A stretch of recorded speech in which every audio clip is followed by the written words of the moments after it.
Welcome back from the short break. We continue with our discussion. Technology and industrialization are economic game changers. Where do we derive this topic? Is that we have many references, many countries all over the world, those who have invested much more in technology and industrialization, the story has changed. And we are saying also our story should change. We have not yet made into a middle income economy as our target income status, and not only that, we know there is the lower and the higher, and then there is also first world economy. So the speed doctor I want us to go into is not the other small one. Year 1 is over. Year 2 of wars no more. Yes. Year 3 of we have a good president no more. Me, I'm not about a bad president, a good president. I'm now on the issue of having issues in reality, what we should achieve. And on that point, as we come toward the close of this program in this last session, we want to focus on what should have been done best. I opened up a preamble talk or commentary that there is a way our design should change. I'm a public policy analyst and management expert. And in analysis, here we are. Parish model development, operation creation wealth creation. You're talking about youth livelihood program, NADS program, women web, many. The scattering of this program, I'm challenging you policy makers after day. I'm not the wisest person, but I have also a commentary to make. We need to redesign in a way that will prioritize where we do best and to help the bigger population. And we don't scatter. If you have this water, you scatter it into around, like you divide it into 10 glasses. Still someone, if he's thirsty, will not quench the thirst. It will just be a formality of serving people with empty what? Empty glasses. I believe my statement is clear. And now, I stated this. How could we design? And maybe you will also give in your package. Kigezi, if it is prominent in the production of Irish potatoes, production of our sorghum, let us know how we can turn around the fortune by industry, agro-industrialization, and also have iron ore. So Kigezi, if the country is distributing resources, and resources, the first batch is, let us first look at mass production, then we go to micro production. Micro production, those to achieve it, as you said, the role of the citizens, also they are told, please, you must produce sweet potatoes for your food security, you must produce beans and you go and eat, but the government is dealing to support mass production for export, to have fortunes of export trade, and to also have opportunities for employment. And to know that if I go to Tanzania, I will find that the product of Kigezi, I will find the product of Acholi, I will find the product. That's where we need to be in terms of industry. What should we do to realize this? We are going into recommendation as we pick point by point, sub-region by sub-region, then we go to recommendation. Let's go to you, Doctor. Yeah, I think you have 5 minutes and you also have 5 minutes. Me, I still go back to the model that we are using, as you have talked about. What can we do best? I think the government is addressing what I wanted to submit, that we need to go from bottom to up, which I said that is the parish model, which is talking about. But then also, as we are talking about the mass production, like for example, we need to learn some points. Like for example, why is that in Kampala people are doing well? And why is that people in Gulu are not doing well? And all of us, we are living in what? In the Republic of Uganda. So what does it mean? Let us learn. So why? You are going to give the viewers. Yeah, that's what I'm saying. That let us learn those quick points in Kampala. Why is it? Is it because we have nice roads in Kampala? That's why people are doing well. Maybe that's why we have here, because we have here banks that people are it's easy to access the money. That's why people are living like what? Like this. So if we have those good banks in Kampala, then why can't we put those good banks access credit? Yeah, in Gulu. That's one thing. We have nice schools in Kampala. Why can't we? We have professors here, the doctors. Yeah, please, you can build a nice university in Gulu. Okay, and be a lecturer. Start by being a lecturer. Yeah, we start to be then, because we need also to look at those points or attributes that can be able to mediate. That if I'm here, I'm able to cause an inflation. If I'm able to cause an inflation, then it means I can be able to give, because development, as you said, I cannot be the only person on what. So can we be able to say, maybe let us take 20 chemises in Gulu, and we see the kind of the impact that they are going to what. So that is in terms of the business, maybe merchandise that we are talking about, like small scale industries in Kampala. I think they have done what. I think at the ones which are feeding in Kampala. Okay, most of us, we are going to Owino, we are going to, I think we have seen the Shoprite and so on, they seem to have been collapsed. Why? Because of our local what. So if we can do also the same what, the same thing, I think it can be better. So we need to look at those things, those indicators that are making Kampala people to do well. Then we can do that. May I have two or three action points that can turn it around for realization of technology and industry and to achieve economic growth? Action points. Yes. Action points. Maybe I can say technology access. The technology access, I think, is one thing, and then also education. Okay. I think people have to be given education as well as the infrastructure. Okay. I think that is quite important, that people must be given the infrastructure. If we are to realize industrialization and also having an economic game changer in that direction. Okay. Yes. Thank you, sir.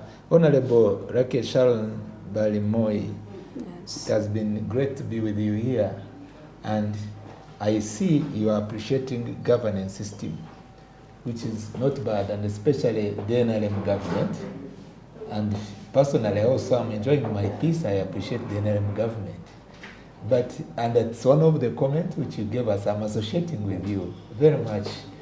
And in this dimension, we know corruption has been a challenge in this government, not by my statement, even acknowledged by the president, by those who are the president of this country, and also a number of policy analysts, and also the transparency and the accountability institutions. Technology, because of those part of the governance inefficiency, especially the practice of mismanagement, swindling funds, has affected industrialization in terms of the allocation of funds that would have done a good job. And also, the technology, it seems to be a solution, a game changer against the governance inefficiency, especially looking at corruption, where bureaucratic tendencies tend to bridge corruption, and also the existing huge public expenditure, the public sector size in terms of the employees also remains higher because of remaining with the other era. What do you recommend or could propose? Maybe in the very soon coming days we may have that motion before Parliament if you are convinced, but we are bringing this for your attention. What do you think can be done best to see the linkage to technology and industrialization versus the governance inefficiency of corruption? Well, a lot has been said about our topic of discussion. I need to appreciate that our policies are good. They're extremely good on paper. But we have problems of implementation. It's my plea or my humble prayer that the government should step up the process of implementation of the government programs, in the sense that what is meant to be done at a given period of time should be done. I feel very, very upset that sometimes monies that are sent to that should actually be a topic for next discussion. Monies that are sent to different districts, it's normally sent late. The money it's retrieved back to the treasury. And you sometimes wonder what kind of trick the implementers are playing, because money which is meant to accomplish a specific project gets late to the district and it ends up coming back to the treasury. And we fail to meet the goal which was allocated for. For us as Parliament, we appropriate, but the money ends up coming back. So the process of implementation should be stepped up so that the beneficiaries, enjoy what they ought to enjoy, because that's their constitutional right to enjoy public service that is being rendered by the government. And then also the beneficiaries to make good use of what they've been given. And I just spoken about the PDM. They really need to own this project, and because at the end of the day, they're the beneficiaries. Our biggest problem in this country is corruption. That has been sung time and again, and it has become like a part of normal living in this country. The corrupt officials should be brought to book without massaging them, without letting them go free. Freeze the property, bring them to book. Let's borrow a leaf from Rwanda, our neighboring country. They don't condone corrupt officials. Because where there's corruption, that means somebody's pinching from the little that should have been allocated for specific, or probably even grabbed a whole share. And it benefits that thief, sorry to use that word, but that is it. Oh, not only a thief, a robber. A robber, actually, a murderer maybe, because now if you grab what is meant for an hospital, to buy a CT scan machine. Like our iron industry, which you want in the cover. In the government, you don't steal, they say embezzled. Yeah, okay, for that matter. How much disservice will you have been doing for the citizens of this country? So we need to weed such characters from our environment. Now, technology and industrialization is the backbone of our economy, of this country. We cannot run away from it, much as agriculture is. Technologies is the one to boost up agriculture in order for us to achieve what we want. If we have technology, that means even our level of production will increase. And it will also give us employment. It will also scrub away the bureaucracy in job applications. Sometimes you apply for a job, but you're really the creme de la creme candidate. I have a proposal to you, and maybe if you are convinced, you will either emphasize on it and maybe take it up for us. Is it possible to see how to do your budget cuts in any way possible? And because you have talked about education, and also Prof talked about education, to make sure that every UP school in Uganda access electricity free, and also they access computer free. Is it possible, and is it difficult? Possible. And that is what I said, Possible. technology access. Possible.